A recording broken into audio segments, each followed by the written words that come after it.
Hi అండి. Sweet షాపుల్లో మనం స్వీట్స్ కొనుక్కుంటూ ఉంటాం కదండీ!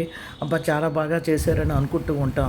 ఒక్కొక్కసారి బాగా నచ్చి ఎక్కువ కూడా తినేస్తుంటారు ఇంట్లో వాళ్ళు. చాలా డేంజర్ అండి. ఎందుకంటే కమర్షియల్ అండి బిజినెస్ అంటేను. వాళ్ళు ప్యూర్ ఘీ వాడొచ్చు, లేకపోతే ఏదైనా కల్తీ ఘీ వాడొచ్చు. ముఖ్యంగా డాల్డా ఎక్కువ వాడతారండి. డాల్డా ఇప్పటికీ కూడా యూట్యూబ్‌లో చాలామంది యూట్యూబర్స్ డాల్డా వేసని కొన్ని వంటలు చూపెడుతూ ఉన్నారు. నేను చెప్పడం కాదండి. మీరు గూగుల్‌లో డాల్డా గురించి సెర్చ్ చేస్తే అసలు అటువైపు కూడా కన్నెత్తి చూడరండి. డాల్డా అంత డేంజర్ అని అందరికీ తెలుసు. కానీ ఇప్పటికి కూడా చాలామంది వంటల్లో డాల్డా కావాలంటే వాడొచ్చని పెద్ద పెద్ద యూట్యూబర్స్ కూడా చెప్తున్నారు.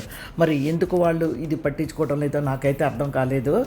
నేను మాత్రం అండి, అంటే నేనని చెప్పడం కాదు, బజార్ స్వీట్స్ అస్సలు తినడానికి ఇష్టపడమండి మేము.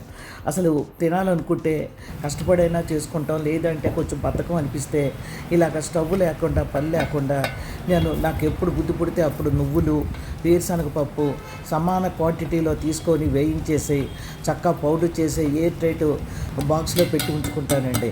ఇంకా తర్వాత అయితే స్టవ్ వెలిగించే పనే ఉండదు. హ్యాపీగా చేసుకుంటాను. బెల్లం కూడా మనకు ఇప్పుడు ఆర్గానిక్ బెల్లం వస్తుంది. నెయ్యి మన ఇంట్లోదేనండి. లేదంటే పెద్ద కంపెనీలు దుర్గా ఘీ అని ఉన్నాయి కదండి, కొన్ని కంపెనీలు కొనుక్కుంటాం. ఎలాచీ పౌడరు, ఇంకా ఇంట్లోని మనం కేజీ స్వీట్స్ కొన్నాం అనుకోండి, 12, 11 అలా వస్తాయి. ఇంట్లో కావాల్సినన్ని వస్తాయండి. అంతేకాదు మనకు కావాల్సిన ఫ్లేవర్స్ కూడా చేసుకోవచ్చు. మీరు చూసే ఉంటారు, నేను నెయ్యి రాసుకున్న దాంట్లో క్యాజు ఆల్మండ్ కలిపి గ్రైండ్ చేసానండి. ఆ గ్రైండ్ చేసిన పౌడర్ నెయ్యిలో కలిపానండి, గిన్నెలో కలిపాక చుట్టాక లాస్ట్లో నెయ్యితో తీసుకుంటున్నానండి. అప్పుడు క్యాజు ముక్కలు, బాదం ముక్కలు చిన్న చిన్న పలుకుల్లాగా ఉన్నవి నా చేతికి వస్తున్నాయి. అందులో నీ లడ్డు చుడుతూ ఒక్కొక్క లడ్డు పెట్టుకున్నాను. ప్రతి లడ్డు మీద క్యాజు ఆల్మండ్ చక్కగా అటాచ్ అయ్యి ఉందండి. సరదాగా కూడా ఉంటుంది. ఎందుకంటే మనం క్యాజు ఆల్మండ్ కూడా దాని మీద గార్నిష్ చేసినట్టు ఉంటుంది.